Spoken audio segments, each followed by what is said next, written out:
Que dia, né? O dia tá quente e vai continuar mais quente ainda, porque a gente vai agora para o grande debate, que a partir de hoje, é isso mesmo, você confere também aqui no Expresso CNN. O quadro, né, vamos deixar muito claro, é um grande sucesso na CNN americana e um modelo novo aqui no nosso país. O nosso objetivo é apresentar temas relevantes, com visões diferentes sobre o mesmo assunto. Tudo para você construir a sua opinião, a sua forma de pensar. É hoje, então, a estreia aqui no Expresso CNN do quadro Grande Debate. Sucesso é isso na TV americana e nós continuamos ligados nos acontecimentos de Brasília. E o nosso tema de hoje está ligado aí às ações do presidente Bolsonaro, do ministro da Saúde, Luiz Henrique Mandetta, e dos governadores. Os nossos debatedores são Augusto de Arruda Botelho, advogado especialista em direito penal. Um olá primeiro. Oi, Augusto, bem-vindo. Boa noite a todas e todos. Boa noite. Boa noite. E Caio Coppola, bacharel em Direito. Olá, Caio, muito bem-vindo. Muito boa noite, Mona Lisa. Boa noite, doutor Augusto. Vamos lá. Vamos lá, é isso. Olha, eu quero dar boas-vindas para os debatedores. Espero que esse debate seja de alto nível, respeitoso entre vocês e, claro, especialmente com esta mediadora. É esse o tom que a gente quer seguir e eu espero que a gente consiga perseguir nessa linha o tempo inteiro. Vamos começar então, rapazes, com a prorrogação da quarentena no estado de São Paulo, né? Até 22 de abril, esse assunto, claro, está em todas as rodas. Enfim, 15 estados brasileiros decidiram aumentar o prazo de isolamento social. Primeiras considerações, então, com você, Caio. Vamos lá. Bom, já que o ministro Mandetta aí na sua coletiva citou o Almir Sater, eu me permito começar também com uma citação, dessa vez do Nelson Rodrigues, né, ícone da dramaturgia nacional, que dizia que toda unanimidade é burra. Por isso, assusta ver num país tão diverso como o Brasil, os nossos governadores agindo de forma tão unânime a favor de uma quarentena cada vez mais prolongada em todos os municípios. Eu posso garantir para o espectador que, embora unânimes, de burros os governadores não têm nada. Né? E fazendo a ressalva de que, obviamente, há governadores bem intencionados, o fato é que essa unanimidade é movida muito mais por oportunismo político e covardia científica. E mais preocupante que a quarentena social é a quarentena intelectual, é deixar a racionalidade em segundo plano e abandonar o espírito da ciência. Né? Parece que o medo dominou as nossas autoridades públicas, o pânico. Numa questão complexa, como é o combate à pandemia, eles só ouvem um tipo de especialista, que são os médicos infectologistas, e entre esses profissionais da medicina, só aqueles que propõem uma única abordagem, que é trancar todo mundo em casa. O problema é que questões complexas, elas são multidisciplinares, elas envolvem ponderação de vários campos da ciência. A gente está falando do que, Mona Lisa? De psicologia, sociologia, criminologia, economia, estatística, gestão pública. Há evidências científicas em todas essas áreas que eu citei de que uma quarentena prolongada pode matar muito mais que a pandemia do coronavírus. Há evidências científicas de que isolamento vertical direcionado a grupo de risco é eficaz. Tem evidência científica de que a medicação à base de cloroquina e antibióticos tem apresentado, sim, resultados promissores e positivos. E o estudo alarmista que embasa, né, as atuais políticas de quarentena no Brasil, que vem do Imperial College lá de Londres, ele tem falhas metodológicas flagrantes, como já apontou há muito tempo o economista Hélio Beltrão. Eu pretendo demonstrar tudo isso aqui com dados e fontes ao longo do debate, porque eu sei que o espectador da CNN espera mais de nós do que uma frase lacradora como "fique em casa". Mas eu queria deixar alguns alertas ao público da CNN. Cuidado com quem estabelece um falso dilema entre saúde e economia. Como diz o Matheus Bandeira, o renomado consultor de empresa, salvar a vida econômica também é salvar a vida das pessoas. Cuidado também com parlamentares que exigem que você pare de ter renda, mas que não abrem mão do seu dinheiro de contribuinte para o fundão eleitoral. deles, né, óbvio, cuidado com a tirania de pequenos ditadores enrustidos que aceitam retrocessos na liberdade de expressão sob o pretexto da calamidade pública. Censurar, pessoal, sempre emburrece o debate. E cuidado com a hipocrisia de gente rica que manda você ficar em casa empobrecendo enquanto continua trabalhando e enriquecendo. Para fechar, preciso deixar isso bem claro, o que eu exponho aqui são opiniões pessoais e o que se espera de uma imprensa vigilante é que ela nunca abandone a ciência e ouça vozes plurais, ao invés de aceitar muito passivamente o que dizem e o que fazem os políticos. Isso não quer dizer que eu defenda a desobediência, né, às regras impostas pelas autoridades de saúde, eu respeito, eu só acho que elas devem ser questionadas democraticamente. Agora a sua vez, Augusto, por favor. Vamos lá. A ampliação da quarentena, se ela é boa para o país, ela é a única medida capaz de conter o avanço assustador dessa pandemia. E quem diz isso são todas as entidades médicas do mundo, incluindo aí a maior delas, a mais representativa, que é a Organização Mundial de Saúde.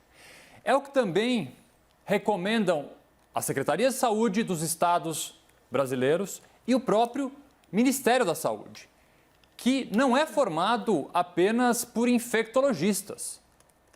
Se bem que, vamos pensar aqui, se eu quebro a perna, eu vou no ortopedista.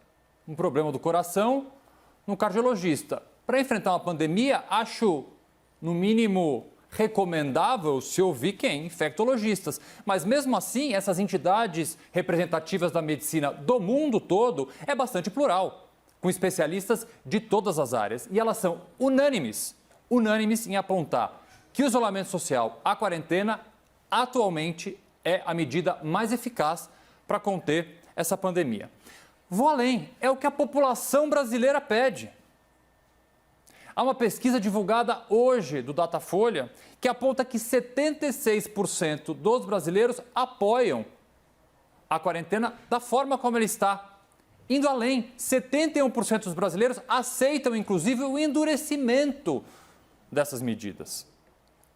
É também, espectadores, aquilo que a imensa maioria dos países que enfrenta essa pandemia com números assustadores de casos e de mortes, vem fazendo. Obviamente, não estamos aqui, e não caberia a um advogado uma proposta tão radical a esse ponto, de sustentar uma quarentena de longo período, até o fim do ano. Mas sim, precisamos estar atentos e observar, sim, as determinações dos órgãos responsáveis por este tipo de trabalho e analisar também o que os outros países têm feito. Por exemplo, a título de exemplo, a Itália prorrogou sua quarentena até 2 de maio. Outros países vêm fazendo o mesmo. Alguns países já começam a estudar a possibilidade de flexibilizar aos poucos esse isolamento social. Neste momento, na data de hoje e num futuro próximo, a única medida capaz de conter o avanço dessa pandemia é ficar em casa.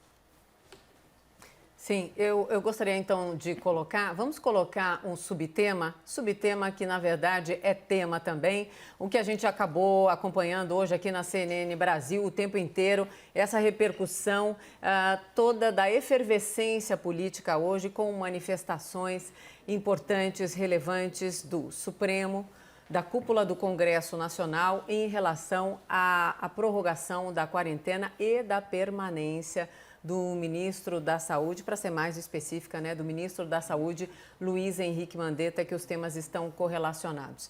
Eu gostaria de começar, então, com o Caio. Essas manifestações todas, Caio, em torno da relevância do ministro da Saúde, que prega o isolamento, por que elas estariam aparecendo tão fortes num dia como hoje, em que o ministro chegou, inclusive, a esvaziar gavetas? Esvaziaram para ele, aliás, para ser mais correta. Pois é, né? Obviamente a gente não acha que você enfrentar uma guerra, para ficar nessa metáfora que é tão utilizada, com o fronte desestabilizado é uma estratégia ideal, né? Por outro lado, ao contrário do que advogou aqui o meu o meu debatedor, não existe essa unanimidade na comunidade médica, né? Nem mesmo na infectologia, na toxicologia, na epidemiologia. É o caso, por exemplo, de autoridades, né, entrevistadas aqui pela CNN Brasil. Eu posso ficar no caso do Dr. Anthony Wong, que foi entrevistado por você, Mona Lisa. Sim. Ele foi muito específico em defender isso nos idos de março ainda, né, o isolamento vertical. E eu isso... aproveito para fazer já que você me colocou na conversa, para fazer uma observação, na verdade, uma revelação. A ideia aqui era que houvesse uma entrevista. O Dr. Wong, que eu já fiz tantas reportagens com ele nos meus 22 anos de carreira, ele foi interrompido porque ele não ouvia ninguém. Então, não era mais uma entrevista, ele deu uma resposta de 6 minutos e aí sim, nós trouxemos o áudio para o estúdio de novo, porque infelizmente ele não escutava ninguém, só para pontuar, ok, Caio? É uma pena, porque o que ele tem a falar é muito interessante. Sim. E essas vozes dissonantes, elas estão abafadas no debate público, né? O Dr. Wong, com a didática que lhe é peculiar, ele é uma sumidade na área dele, ele explicou que fora dos grupos de risco, por exemplo, a mortalidade entre 0 e 10 anos é 1%, entre 10 anos e 60 anos é 0,2%, significa que a cada 1.000 casos infectados e testados, 2 pessoas vão falecer. Isso não é pouca coisa, mas já coloca aí um dado óbvio, que vale muito mais a pena você focar os parcos recursos públicos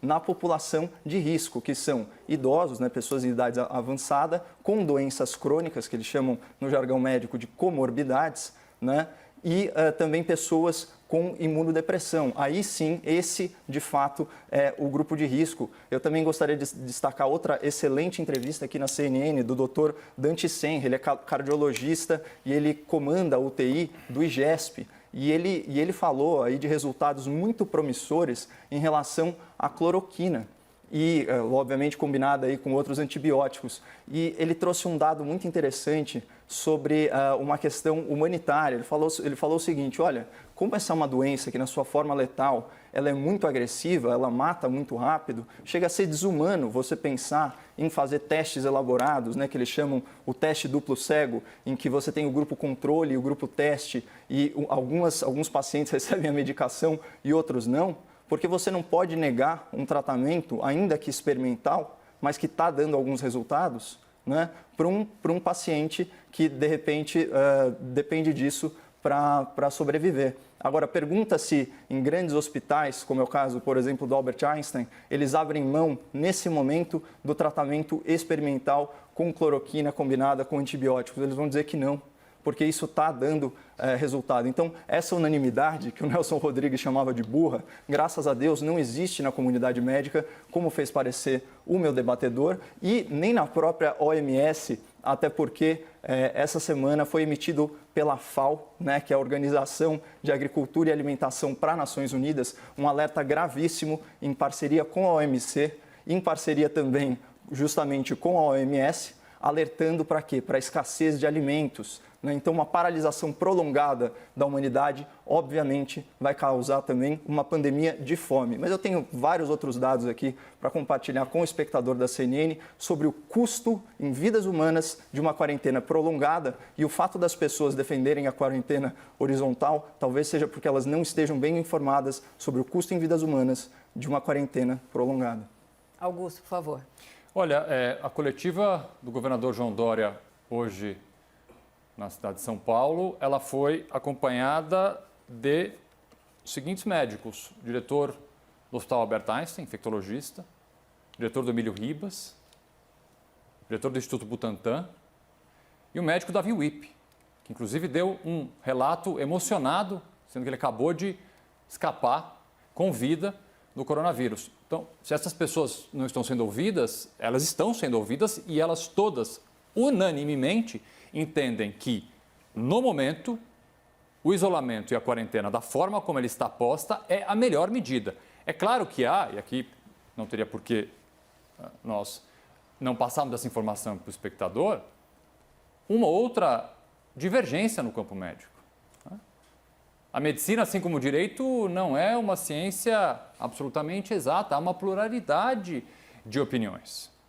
Mas a opinião majoritária que baliza as decisões dos órgãos de classe que determinam e recomendam o que deve ser feito no país são, sim, da manutenção do isolamento horizontal. Fala-se muito da possibilidade do isolamento vertical. O Caio disse aqui, isolar alguns grupos de risco e começar aos poucos liberar algumas pessoas para voltarem a uma vida normal. Porque vida normal, num curto espaço de tempo, nós não teremos.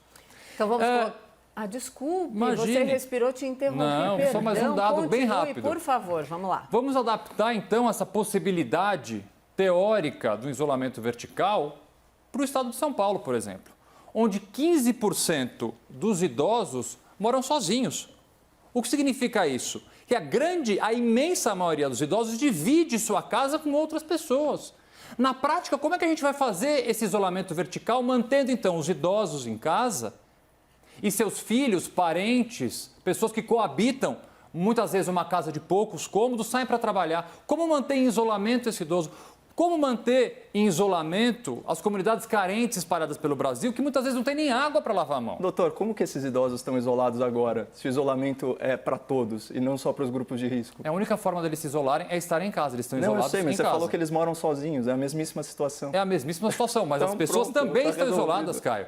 É exatamente isso. Estão todos isolados. A tua proposta é que quem não seja do grupo de risco minha saia. proposta é enriquecer o debate. E eu queria, justamente por isso, lançar mão aqui de uma informação que está muito restrita à elite econômica do país. Elite que pode fazer home office, né? Que tem aí uma reserva financeira, ao contrário da grande maioria dos pequenos empreendedores, dos autônomos, né? do trabalhador comum, né, que está proibido de trabalhar e de ter uma vida econômica. A queda projetada no PIB, certo? Essa projeção foi divulgada hoje numa live com ninguém menos que o presidente do Itaú, o senhor Cândido Bracher. Ele falou o seguinte, uma quarentena até 14 de abril, né? Então uma data muito próxima, semana que vem, 7,5% do PIB de queda. Quarentena até 28 de abril. Né? O que a informação está restrita à elite, e eu abro aqui para o espectador da CNN, queda de 9,5% do PIB, a pior recessão da história da República Brasileira.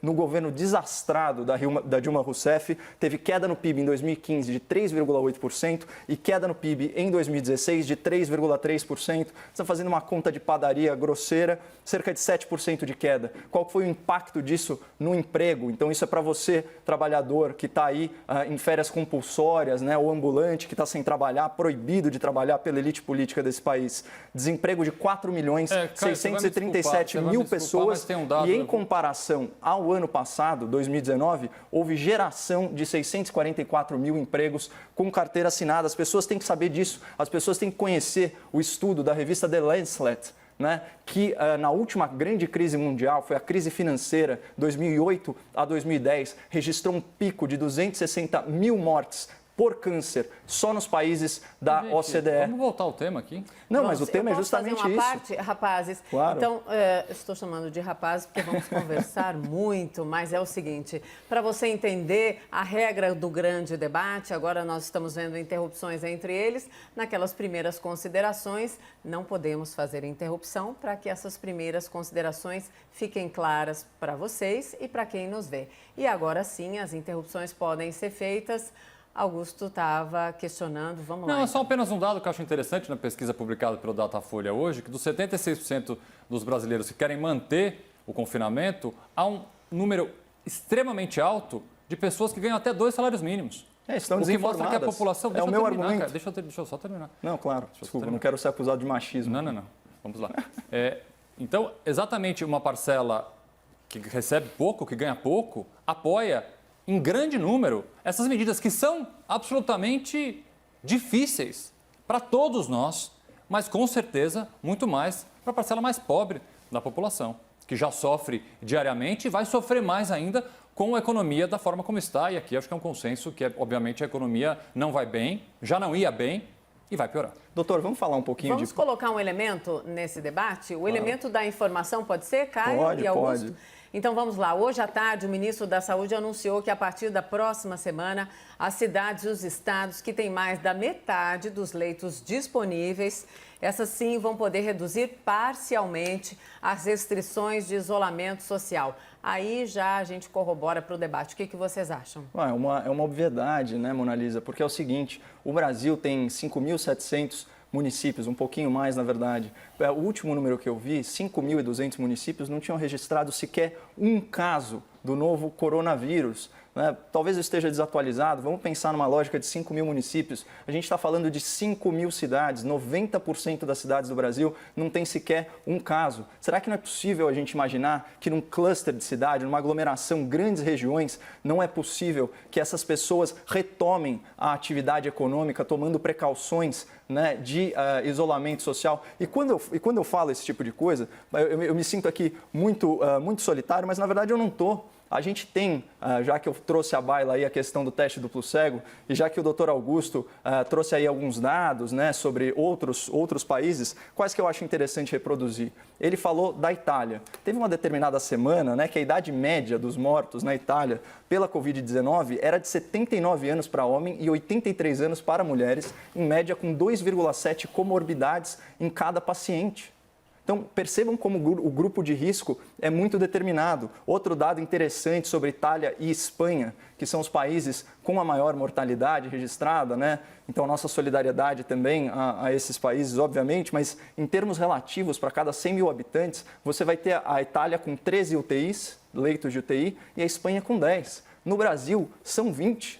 Né? As equações lá e as projeções do estudo do Imperial College, que é como o mundo tem se baseado, eles não dão conta de equipamento de proteção individual, a capacidade dos sistemas de saúde de inflarem para atender a crises, né? Os hospitais de campanha aqui em São Paulo são exemplo disso, as adaptações de leito em vários hospitais aqui são exemplo disso, e a gente está submetendo a nossa população, como eu disse, a uma recessão econômica que pode vitimar muito, mas muito mais do que a pandemia em si, se forem adotados critérios razoáveis de isolamento, como foi o caso da Suécia. Eu queria trazer essa comparação porque talvez seja o único duplo cego, realmente o único teste científico, né, seja nos países nórdicos. Na Suécia foi adotado um modelo de isolamento vertical com foco em grupos de risco. Outros países nórdicos, como Dinamarca, Noruega e Finlândia, não adotaram. E olha só, quando a gente faz comparações aqui, eu estou olhando os números, né? Entre casos confirmados e velocidade de crescimento do contágio, entre número de óbitos e altas hospitalares. Em termos relativos, isso não se altera. Só que na Suécia, a vida segue, tem restaurantes abertos. Eles adotaram protocolos de isolamento social e foco nos grupos de risco. Existe uma falácia, por exemplo, em relação à Coreia do Sul, falando que a Coreia do Sul adotou testes em massa. É mentira. Menos de 1% da população. Isso é foco. Em Israel, né, deem uma pesquisada no Instituto Weizmann, ciência de ponta, falando aí dos benefícios de um lockdown intermitente que alterna dias de trabalho com dias de quarentena, né, e explora o tempo de contágio do vírus a favor das pessoas. Então tem muita alternativa na mesa, alternativa de ponta de países desenvolvidos, e parece que quem não defende a quarentena horizontal é uma pessoa do mal, sem empatia, quando na verdade o que a gente quer prevenir é mais mortes. Augusto, por favor. Vamos lá, primeiro eu vou responder a pergunta que me foi feita, com relação à possível flexibilização que o Ministério da Saúde pretende fazer. Aqui, primeiro, uma divergência de posicionamento. Nós precisamos acompanhar os próximos dias como é que isso vai ser dirimido entre o governo federal e governos estaduais, porque há uma série de estados, 15 pelo menos, que estenderam esse período de quarentena. Absolutamente estenderam, sem qualquer tipo de flexibilização. Se o governo federal, através do Ministério da Saúde, pretende flexibilizar, a notícia que se dá é que a partir de 13 de abril alguma flexibilização vai ser feita em municípios que o contágio não está muito grande ou que há leitos disponíveis, é necessário que haja uma conversa e uma uniformidade de informações, até para que o cidadão não fique inseguro com duas informações eventualmente contraditórias. Esse é o primeiro ponto. O segundo ponto é, se for essa a opção dos técnicos do Ministério da Saúde, eu tenho certeza que esses técnicos fizeram isso com base em estudos, com base em análises numéricas, e é uma proposta que nós temos que acompanhar e ver. E acontece, por exemplo, o Caio sempre cita alguns artigos, sempre de março.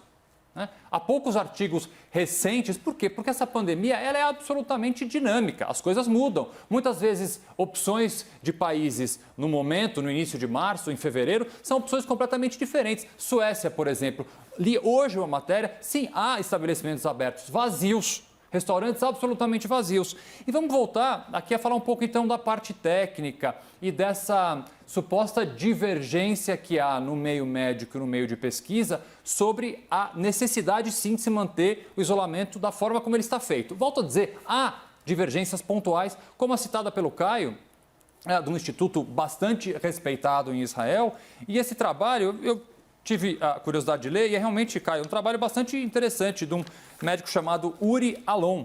Ele nem é médico. Primeiro ele começa, deixa eu continuar. Primeiro ele começa dizendo que o estudo dele e o texto dele, na verdade, tem que ser cautelosamente analisado. Ele fala mais do que isso. Eu cautelosamente sugiro, e aí ele começa a sugerir, de fato, essas possibilidades de um confinamento intermitente, por assim dizer. Algumas pessoas, você trabalha alguns dias da semana e você fica em casa alguns dias da semana. Sim. E esse texto, ele continua dizendo que nos dias em que você precisa, então, sair para trabalhar, você deve observar critérios absolutamente rígidos de higiene. Mas é mais óbvio, do que isso, doutor. deixa eu continuar, Caio. É óbvio. Caio.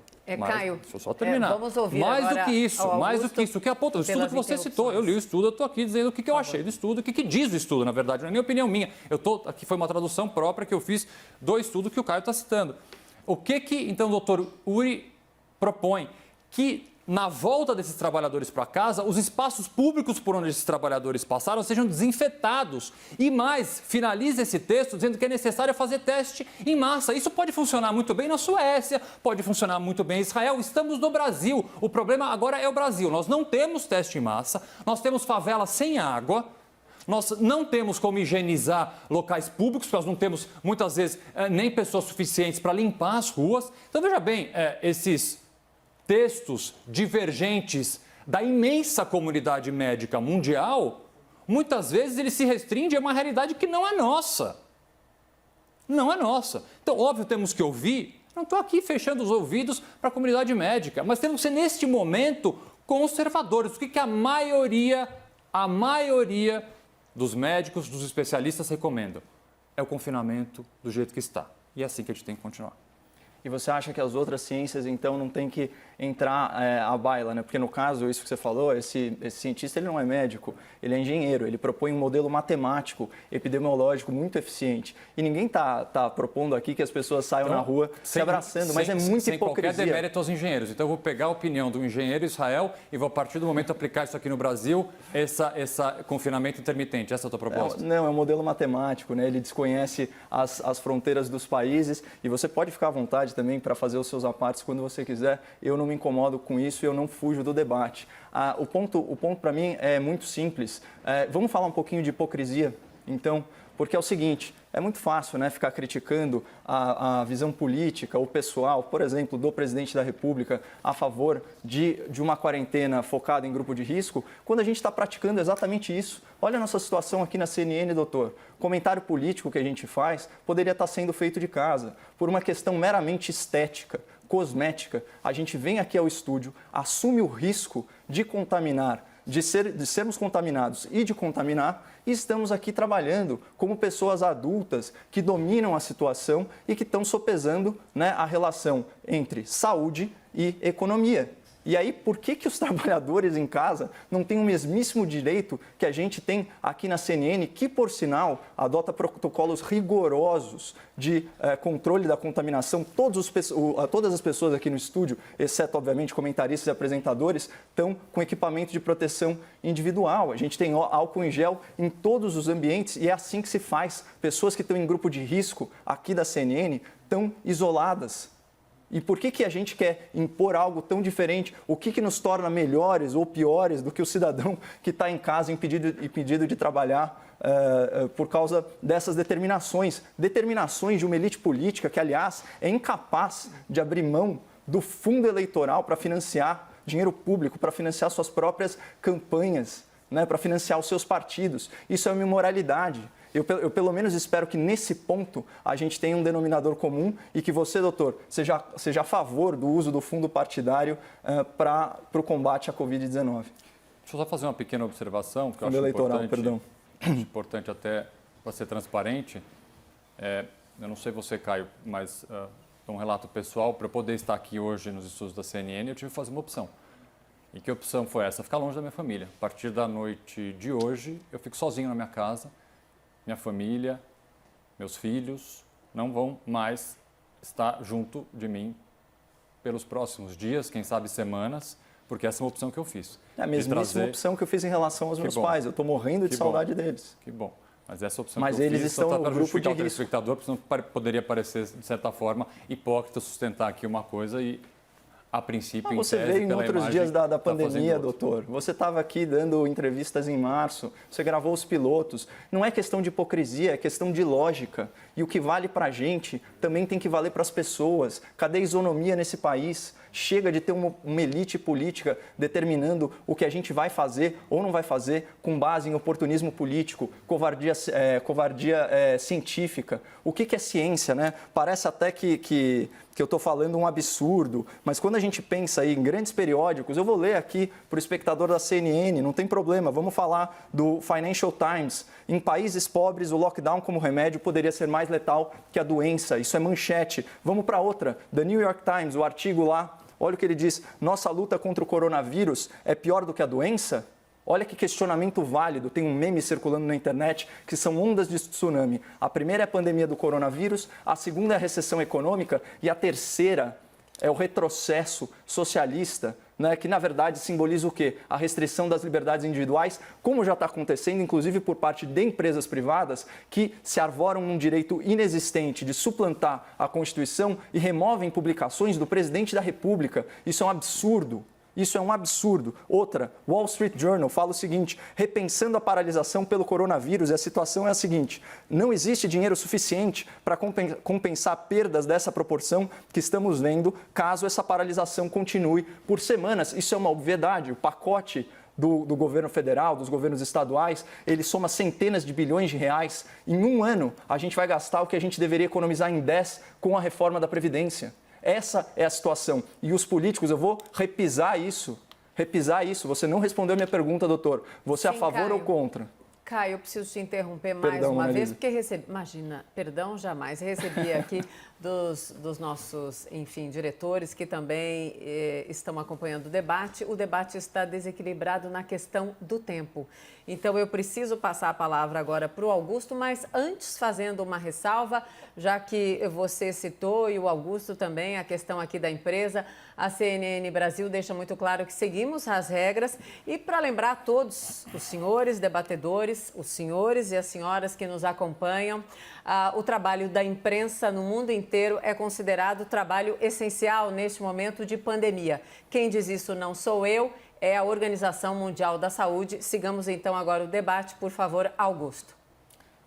Só para saciar a curiosidade do Caio, eu vou responder a questão do fundo eleitoral. Eu acho a proposta de usar o fundo eleitoral demagógica e bastante ineficiente. Eu acho, e na verdade oportunista. Mas, sinceramente, eu não gostaria de prolongar muito mais nesse tema, mas eu acho que os 2 bilhões do fundo eleitoral não fariam nem cócegas no problema, no rombo que nós teremos na nossa economia. E num ano de eleição, tentar mexer no fundo eleitoral, acho que é uma discussão que pode ser feita, eu não sou radicalmente contra, não, acho que pode ser feita, mas no momento, eu acho, volto a dizer, demagógico, porque não resolveria o problema, e oportunista. Mas eu queria passar um pouco além na nossa discussão. Eu concordo com o Caio no ponto específico do problema da economia e todos esses títulos bonitos que ele leu desses jornais americanos e de outros países, mas eu pretendo resumir bastante a minha análise porque a economia se recupera. A economia vai voltar em algum momento a aumentar. A vida humana não. A vida humana não se salva. A frase hoje do prefeito Bruno Covas, prefeito de São Paulo, Bruno Covas, na coletiva do governo do estado de São Paulo, ela é simples, mas ela é de uma profundidade. Disse ele que a vida não tem preço. É evidente que o governo federal e os governos estaduais precisam encontrar uma maneira de fazer as duas coisas ao mesmo tempo. Salvar vidas e salvar a economia. Mas, neste momento, a prioridade deve ser salvar vidas. E eu volto a falar uma coisa que eu falei na minha primeira participação de um outro programa aqui na CNN. Nós estamos ainda há pouco tempo. Eu sei que é difícil ficar em casa, eu sei que é difícil não trabalhar. Muitas vezes, então, Augusto. populações... Pois não? Termine a frase, porque nós estamos terminando o nosso tempo. Preciso dos argumentos finais dos dois, 1 minuto para cada um. Eu passo a palavra, Começando então, com você. Eu passo a palavra para o Caio para ele fazer Você já conclui seu pensamento, fica mais lógico e já faça os seus argumentos finais, aí vai o Caio. Pode ser, debatedores? Claro que pode. Vamos lá. Claro que pode.